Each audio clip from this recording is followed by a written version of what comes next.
Today I'm talking with Adam Cohen. Adam, how are you today? I'm doing great. Thanks for having me. Awesome.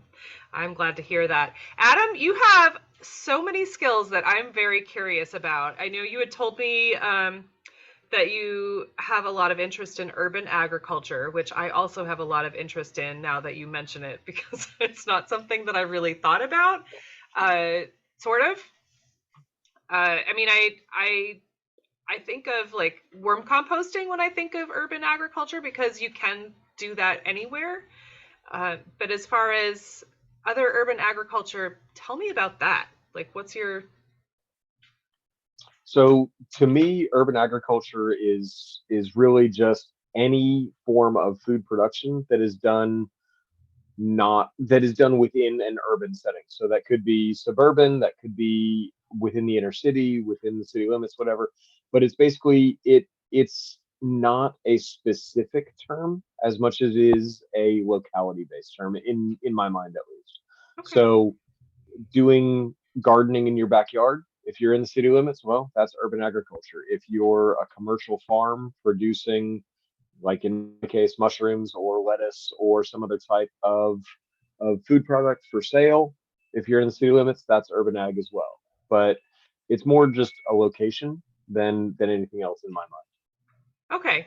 And by locate, and so, all right, Adam, you're in Texas. Dal- uh, I'm in Dallas, Tech. I'm in a little town south of Dallas, but basically Dallas Fort Worth area, North Texas. So that would be urban. Yeah. Extremely. Okay. Uh, that's really interesting. And so then, I mean, I think of like urban as like small yards, but that's not necessarily true. That's my small brain, just like that's how I've processed it. Well, and that's one of the big things is that most people when they think of a farm, they think of sprawling acreage, they think of, rows of crops, from here to the horizon, tractors, things like that. Um, One of the things that I've learned and come to understand over the last few years is that a farm can be a lot of different things. When my partner and I were running the mushroom farm, we had 2,000 square feet of warehouse that we converted into our mushroom farm, and that was our entire facility. Um, and we were able to reach a pretty substantial production level and distribution level just from that space. But I remember at one point we went for a grant, a USDA agricultural development grant, and the when the question of how big is your farm, it stopped at 5 acres. Like 5 acres was like the That's smallest the that they said, and we're smallest. like, yeah, we're not even 1/10 of 1 acre. So it's just it's what you want to produce out of it. But urban farms can be very productive for their space. Um, it's it's a different mindset completely than traditional agriculture for sure. Right. I mean, so I know that like vertical gardening, that would be really, Mhm. if you have a smaller space, vertical gardening will let you fit a whole lot more. Is that something that you've worked with? Did you do that with your mushrooms? So with our mushrooms, yes, actually, we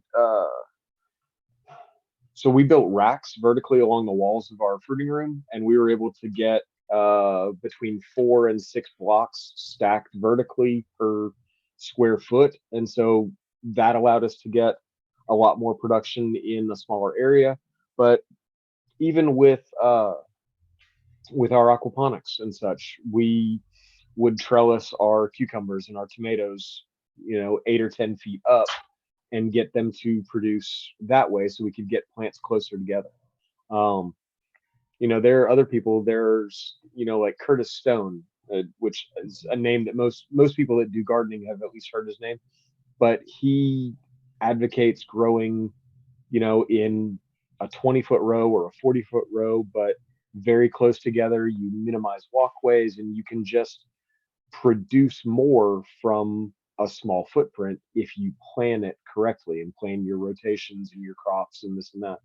And even if all you have is a couple 4x8 raised garden beds for in your backyard for your family, if you plan your rotations and how you do things, you can get an amazing amount of food out of a very small area relatively easily.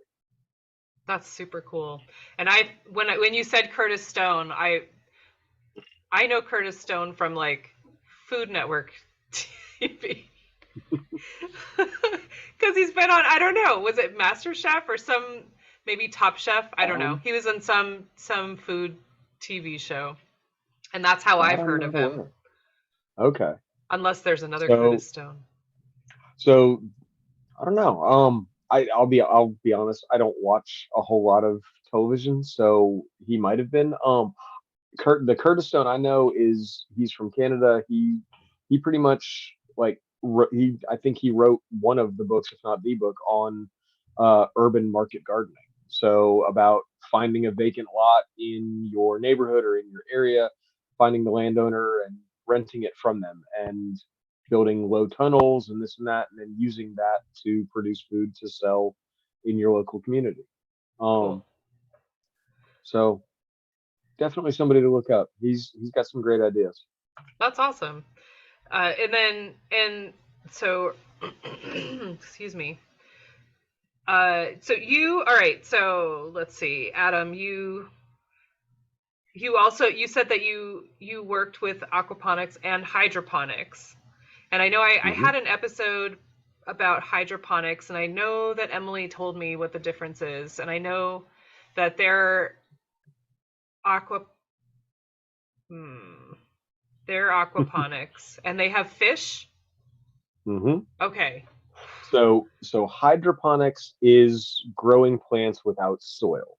So you use a nutrient system, a nutrient solution to deliver the nutrients to the plants as they need them. And there's a lot of different methods to grow, from horizontal troughs to NFT to vertical systems and such. The Without getting too deep in the weeds on it, the primary difference between hydroponics as a system and what most people consider to be aquaponics is where the nutrients come from. In hydroponics, it's totally it's just plants. You use an inorganic nutrient solution, generally minerals that you mix together in the right proportions, and that's the nutrients. With aquaponics, you use the waste stream from some type of organism, primarily fish. Some people have used frogs, crayfish, some type of aquatic animal. But the waste from that is what provides the nutrient for the plants. So with aquaponics, you run that waste through a series of biofilters to clarify it, break it down, and basically release the nutrients into a usable form. Then you run that nutrient solution now through plants, and they take up the nutrients. That thereby cleans the water for when it circulates back to the fish, and the system keeps going through like that. That's pretty cool. So they're a lot of fun. Um, I think commercially, aquaponics is it's a really really good story, and it's a really good thing that the public and the consumer can latch onto once they understand it.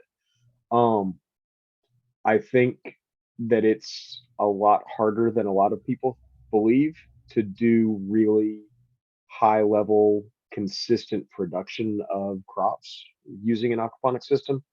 They're relatively easy to build. Uh, they're reasonably stable as long as you stay within the guidelines, and they work. But the benefit of hydroponics, in my opinion, is that you can really twist those dials and you can dial in the production for whatever crop you're doing, and you can get amazing production, quality, nutrition of food, and you can get the production time down. You can cut 10, 15, 20 days sometimes off of soil crops using hydroponics, just because you can dial the nutrients in so well. Yeah. I mean, that was kind of what I got from my conversation about aquaponics, just that we have to test our soil all the time, and it seems harder to amend than like water would be. Hmm. Uh, and so that might be a good thing because, like I said, I'm a terrible gardener, but I want to garden and I try it every year. And I this year was a total failure. So I'm thinking it might be soil, and so I want to try hydroponics, aquaponics, something. I Hmm. want to try some other system because what I'm doing is not awesome. So Well, that's really interesting, and I'd love to see if you have like a design, like a hydroponic design mhm. that you would recommend. Uh, and so you also you grow mushrooms. Obviously, you said that. And what are gourmet mushrooms? Okay, so in when was it? I guess it was, yeah, it was 2019. In 2019, my business partner and I, my former business partner actually, he and I started together. We rented this warehouse and we built out our 2,000 square feet. We At that point we were growing four types of oyster mushrooms, so blue oysters, golden oysters, just a couple other varieties, and another type called lion's mane. So it was a big white pom pom looking one, and it kind of tastes like crab meat. Super good for the brain and for neurons and such. It's amazingly healthy, but it tastes like crab meat. Wow. And we were growing that, and we were selling primarily to restaurants. And then we I remember it clearly. We had just scaled up our production, and we were sitting at about 300 pounds of harvest a week, and That's a lot we of were. mushrooms. It is, especially for the time, but we had just landed a great client, a big resort, and they wanted 250 pounds a week from us. So as a Wow. business, that's where you don't want to be. So you don't want to have most of your sales going to one client. But that wasn't really the big part because we landed that client in February of 2020. And Ah, then everybody remembers what happened in March of 2020. That was COVID. yes. And we watched here in Dallas where over a 6 day span, every single hotel, every restaurant, every resort was shut down, and they were mandated closed for 30 days, and then they were allowed to reopen for to go service. Well, in that 30 days, in that 6 days time span, we lost every single client we had, and we were dead in the water. So we quickly pivoted. We dropped, or we went from growing 5 species to growing almost, I think 14 was where we got up to. 14 different types of mushrooms in the same facility. So it got kind of crazy for us, and we pivoted to farmers markets. So we had been doing one farmers market prior to that. Basically, whatever we didn't sell to restaurants, we brought out to farmers markets. Some weeks it was 20 pounds, some weeks it was 2 pounds. But after COVID, we went to farmers markets. We actually went into 8 farmers markets a week. And we were doing home deliveries, we were doing kit sales, and anything we could to stay alive. And as we came out of COVID and such, we kept building. And uh, my partner and I actually decided to split up this past July. And I've now since left the farm. He's still operating; it's still going. But when I left in July, we were producing just over 800 pounds a week of 6 species, Holy. selling selling about a third of that to grocery stores, about just under uh, probably half of it overall went to restaurants, and about 10% went to farmers markets every week. And I really think that if he kept doing the things that we were working on and such, I really think we had the capability of hitting about 1,000 pounds a week out of that 2,000 square foot space. Now, That's so amazing. let's talk about urban ag for a second. So we were in the center of DFW. We were in it's a town called Arlington. We were 25 minutes from Fort Worth. We were 25 minutes from downtown Dallas. Um, I had major interstates in basically in four directions around the farm. And we had taken over an old auto body repair shop. It was a 2,000 square foot space, 50 foot by 40 foot. And we built out all of our structures inside and everything. And that, I mean, that was well on its way to being $750,000 annual revenue in 2,000 square feet. So, from an agricultural perspective, that's that's insane. Trying to say that you're going to make that type of revenue on, a tenth of an acre or less than that. I mean, it's crazy. So the potential for urban ag to be able to produce a super high quality product, um, and be able to put it in the hands of a chef, you know, 2 hours, 4 hours after it's harvested, they loved it. Heck And yeah. when we started, we were 40%, 50% above comparable costs. Post COVID, we were actually cheaper for twice the quality. And so it was a no brainer to be able to sell to chefs. So that's it's a good niche to be in. For Food sure. miles and quality is going to trump price almost every time. At least that's what we saw with our chefs. Right. Wow, that's very cool. Now, how did you get into this, Adam? Um, uh, I wish there was a great story behind it. It just kind of was dumb luck. I went to A&M and M and I got degrees in biology, and I always had an interest in raising fish. I kept aquariums as a kid and such. I got into aquaponics honestly because when I started teaching, I had a group of kids that were bored with what I was teaching them. So I said, "Hey, here's this article I read about this guy basically using his fish tank to grow things that he can eat.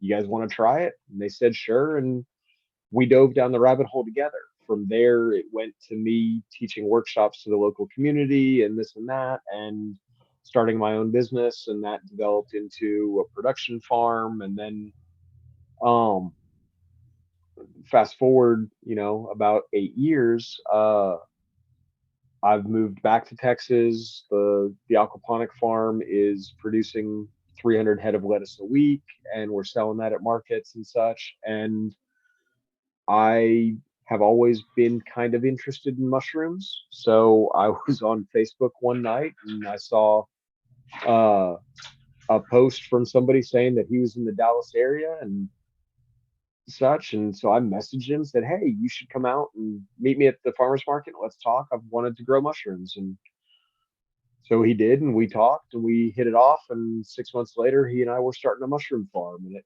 kind of went from there. And it, it's just being open to opportunities as they come and not being afraid to jump in with both feet when the opportunity presents itself. That's really the only thing that's gotten me through everything. I knew nothing about growing mushrooms when I started that, and all I knew was how to build stuff. So my partner would be like, "Okay, well, we need a room that we can keep at a constant temperature, we can add humidity, we can do this." And I went, "Okay, I'll figure out how to build it." And so we did. So It was in 2 years, you went from knowing nothing to growing 800 pounds a week. Dang. um That's quite the story, eh, Adam. Like, that's not no story. I didn't say it was no story. I just said it wasn't that my part in it wasn't great. I mean, I full full full credit where it's due. I was not the master grower. My partner was absolutely the master grower. Without him, I would not have been able to do anything. That being said, my contribution, if he told me what he needed, I figured out a way to build it to make it work. I handled a lot of the behind the scenes, the bills, the business aspects, and this and that. But no, when it comes to actually growing, the 800 pounds, that was all my partner. He was the one that taught me all of that. At this point, yes, I could probably do it if I needed to, but there are other things that have my attention at this point. So I don't think I'll go back into mushrooms for a while. Okay. Well, I mean, you were partners, so you each had your Hmm. part. You each had your part in that. So I'm sure that if you weren't there to build all the systems, it would have not been as easy for him. Anyway, that is That's a very possible. cool story, actually. Um, and you taught in high school and community college, Hmm. and you taught So CEA. right, controlled environment agriculture at the community college in New Mexico, and this year actually is, if I'm remembering right, I think this is year 18 that I've been teaching. So I've done middle school, high school, community college, pretty much every math and science you could think of in middle and high school. And then when I was at the community college, we taught, like you said, CEA. So it's basically any type of agriculture done inside of a controlled environment. So think a greenhouse or fully indoors or in like a shipping container farm or such. But basically, CEA is the shorthand for you're in an environment where you, within reason, control the temperature, humidity, airflow, lighting, um, basically all the variables required for growth. You have some level of control over them. Obviously, the more indoors the environment, the more control you have. But we taught classes in greenhouse design, in construction, in lighting. We had hydroponic and aquaponic classes, but yeah, it was a great program. At the time that I was there, it was the only or one of two, if I remember, actual degree programs in the country. So it Yeah, was it I, was I was pretty just gonna cool. say I've never heard of that. That's very cool. So you, but so you were teaching math and science and all kinds of other stuff, and then this course came up, and you were basically sold on that, and that was So it. yeah, I went to high school in Santa Fe, New Mexico, and so I had connected with a guy who actually started the program there a few years earlier, and he was at the point where he was moving on to a new opportunity, and he called me up one day and basically just said, "Hey, do you want the job?" And I kind of was like, "Yeah, I can't really pass that up." So we jumped at it, and I went and did that for a couple of years, and it was a lot of fun. It really was. That's awesome. I mean, what a great subject to teach people, because our environment is so uncontrolled. So to be able to Hmm. build something that that is more effective, that's amazing. I can't. Where's the other place that that's offered? So, uh, so this program was at Santa Fe Community College in Santa Fe, New Mexico. And the program's still active. It's still there. Uh, they have somebody else running it now. But I believe they actually have a lot of the courses on available online. So I think you'd be able to sign on and take a lot of them even remote.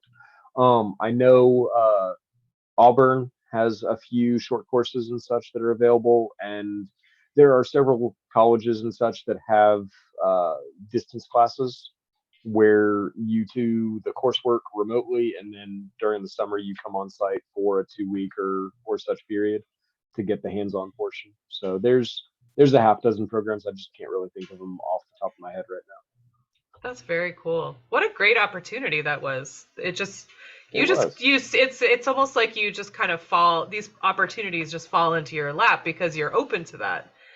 It's like, It is, and it, it it's a mindset. It's you just have to be open to the opportunities. My wife told me long ago, just stop forcing things and just wait for what the universe tells you is right. And as much as I fought it for years on years, it just kind of seems like it keeps happening that way. Um, So are you saying she was right? I did not say that in as many words, but she's glaring at me from across the room. So yes, yes, I am. No, she is by far the best thing that's ever happened to me, and the best choice I've ever made is to stay with her for the rest of my life. So Oh my she teaches gosh. me she teaches me how I should do things every day. So what is next for you, Adam? I know the mushroom thing has, well, and you're building your house. You're building your house right now. Yes. So I have joined the ranks of the insane, and I am trying to. So let's see, what is next for me right now? So I'm building my house. Now mostly I'm building my house because I'm a poor teacher and I can't afford to pay somebody else to build it for me. But I am using a series of skills, I guess, that I've built up throughout my life. So it is livable at this point. I've got water and power and AC, so it's working, but it's a work in progress, certainly. I have a full-time job. I teach physics and engineering at a local high school, and I'm doing a few other projects around there. Uh, but on top of those two, small tasks, I am in the planning stages for a new urban farm that I will be launching in the spring. I'm not exactly sure when it'll start. I've got to get some background for it, and I'm also doing another venture. I'm trying to basically take all of the skills that I've developed over the last 14 years in aquaponics, hydroponics, mushrooms, greenhouse design, basically all of the things that I've done. And I am going to be turning that into basically DIY manuals. And I want to put that out on the web so that you and anybody could access it easily.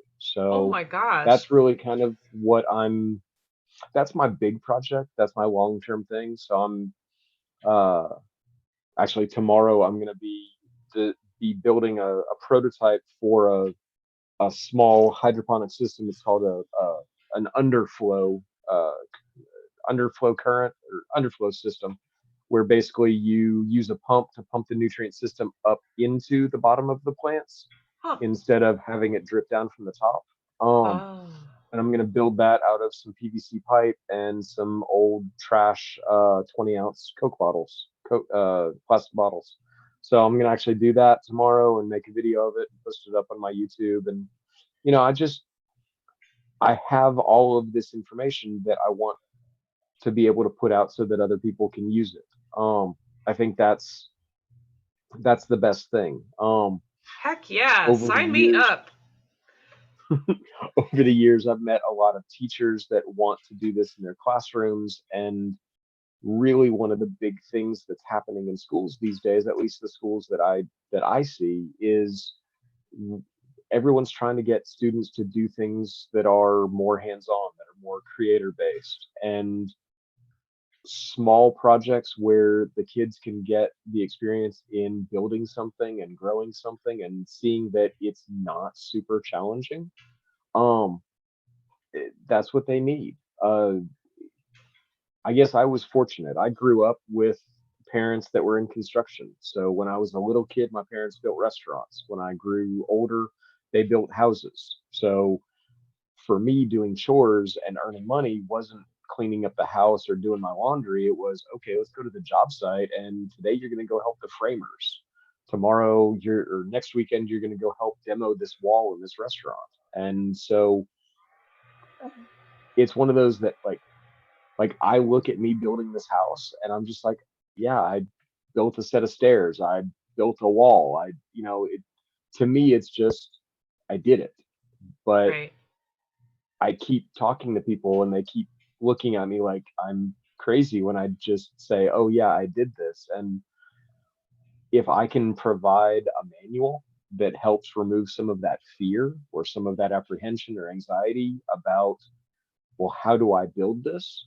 Well, then that's kind of the best thing that I could do for somebody, is to help show them that it's not hard to build stuff. It just takes a little bit of time.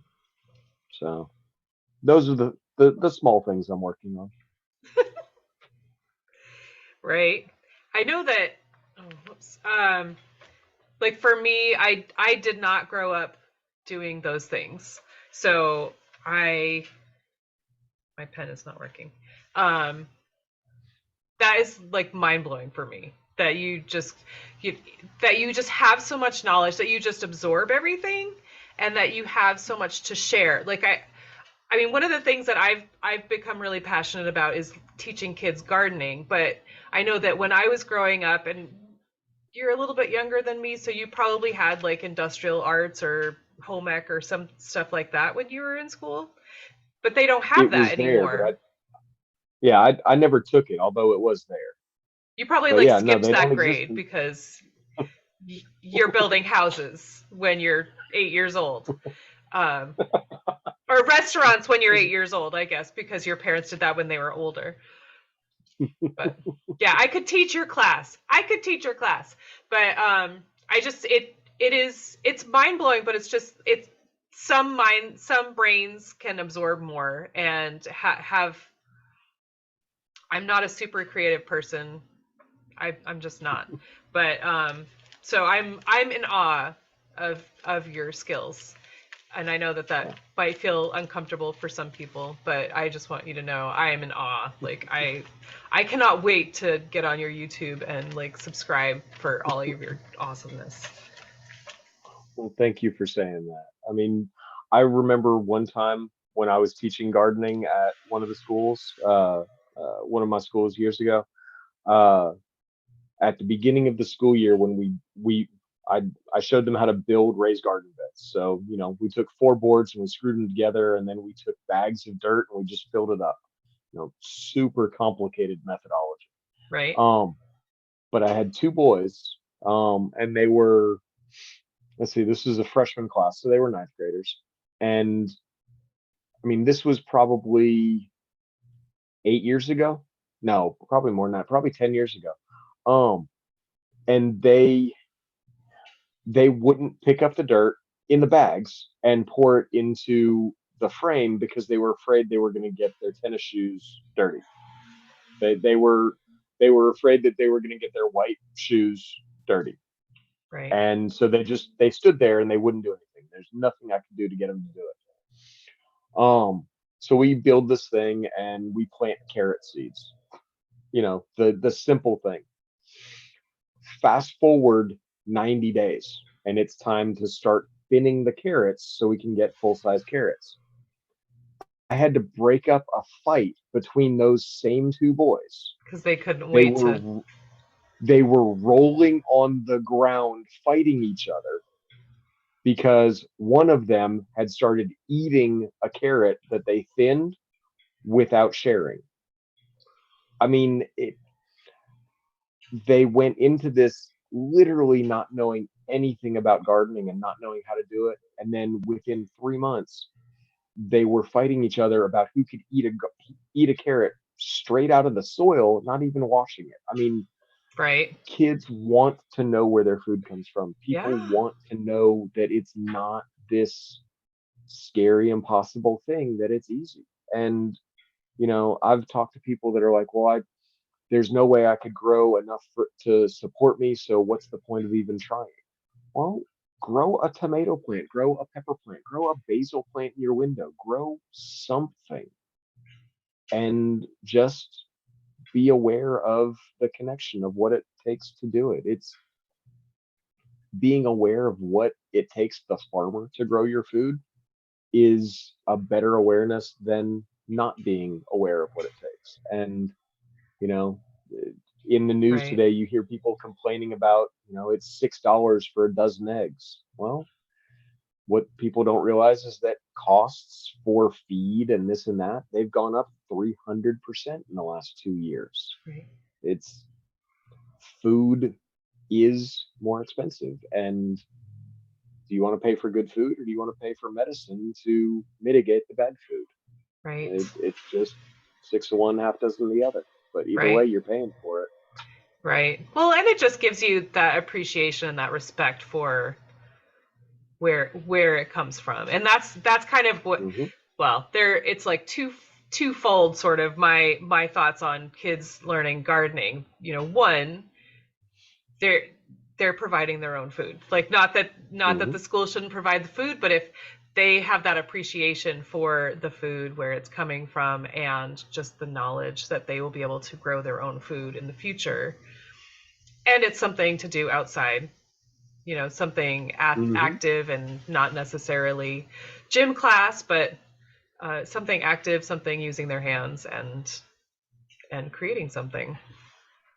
Absolutely. Um, Sorry, we're getting some wind here, so I'm just hearing some noises in the house. Are my walls coming in? Yeah, hopefully Oh not. boy. But this is so, I I did not expect this from this conversation. I'm so psyched. I'm so glad that you responded to my Awesome. comment. But so, Adam, Oh, absolutely. when I say the word sustainability, what does that mean to you? Oh, I know it's a big uh, word. it is a big word, and really, it's almost a loaded question because sustainability can mean so many things. To If I had to break it down real simply, I would say it's community. It's being able to support everything around you. So it's not just, to me at least, I don't view it as just a green ecosystem save the planet type thing. It's, everything has to be sustainable. That's business, that's wages, that's infrastructure, that's the environment, and it has to be a balance. Um, and a lot of that, I think, boils down to we need to shorten our transport chains. We need to start producing, at least when it comes to food, we need to start finding ways to reduce food miles and produce as much as we can locally, um, to make things better. But it's to keep the nutrition high and to keep the dollars in our communities. I think there was a study once that I read that said that every dollar spent at a farmer's market is the equivalent of $10 or $15 because that dollar stays with the local farmer and then it gets spent back and forth around the community. So to be sustainable, in my mind, is finding that balance between the economic system, the environmental systems, and everything else, so that we all can live our best life in the best with the best quality of life. So there's a lot of layers to it, I think. That's beautiful. I'm a little teary thinking about that. I appreciate that a lot. Um, and I love that you brought in community, because there's so much that we can all gain from each other and learn from each other, and we need to take care of each other, and that's why we are living here now. Apparently, we need to learn some stuff, but that's awesome. I really, really like that.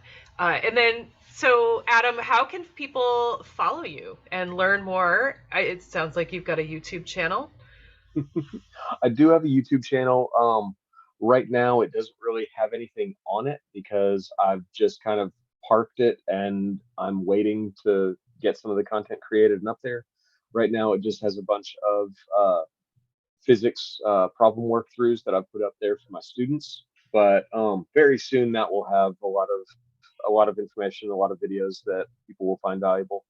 Honestly, right now, probably the best place to find me is on Twitter. Uh, at I am Adam Cohen.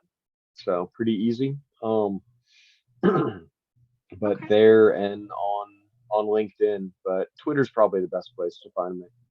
And that's really going to start being a better place.